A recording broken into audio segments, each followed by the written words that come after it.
Өзін ішкі істер орган қызметкерімін деп таныстырған азамат кәсіпкерді бірнеше күн бойы қорқытып тонап келген. Ол қаладағы дүкендердің біріне кіріп, күнделікті ішетін сусындары мен шылымын тегін алып жүрген. Бұл аздай күдікті қолына 2018 жылға дейін жарамда қызметтік куәлік алып, өзін тәртіп сақшысымын деп таныстырған. Удостоверение көрсетеді екен, УБОПтамын дейді екен. Бірақ бұл ішкі істер министрлігі дейді. Воинский частьтан, по-моему, әлі действующий 2018-ге шейін. Өзінің кім ол? Жоқ, бұл бұныкі емес, біреудікі. Бұның удостоверение, заверенный копиясы тұр. Біреулердің правалары тұр ішінде. Олардың бәрі маған қарыз деп қоятын оларды. Менде бір техпаспорт тұр, БМВ-ның.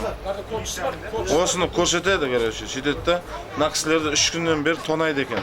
Ұсталған азамат тіпті кассадан да ақшаны да емін еркін алған. Бұдан бөлек сатушымен анасының ұялы телефонын да қолды қылған. Екі телефон бар, бір маманың телефон, бір өзінің телефон.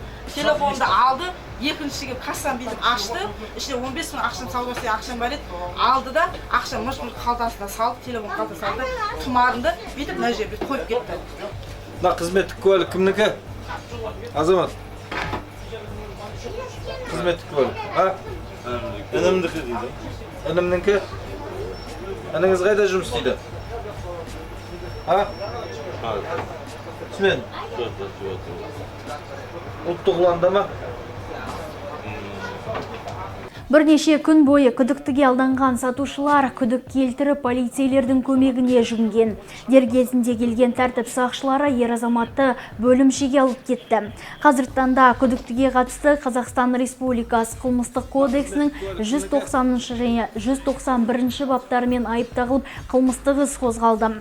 Бұдан бөлек 34 жасар азамат қала көшелерінің бірінен жасөспірімнің смарт сағатын алдап тартып алған. Сондай-ақ бұл азаматтың 4 фактіге қатысы бар екендігі анықталған.